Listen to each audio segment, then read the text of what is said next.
Yo, what's up mga kadon? Alam mo ba, this is one of the coolest tattoo idea na nakita ko sa internet.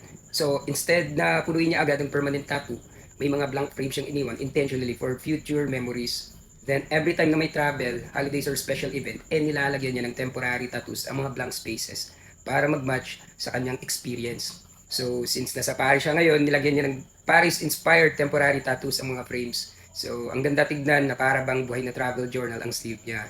And then yung pinaka-call dito, temporary lang siya. So kapag tapos na ang trip or gusto mo ng panibagong team, pwede mo lang palitan anytime ng ibang design. So imagine, sa Halloween theme sa October, Christmas theme naman sa December, or Valentine's theme sa February. At pwede ding travel theme kapag nagbakasyon ka. So kung gusto mo ng ganitong permanent tattoo, PM mo lang ako for bookings. At kung gusto mo naman ng temporary tattoos, click mo lang yung link na nasa video ito. Happy Tattoo Inc.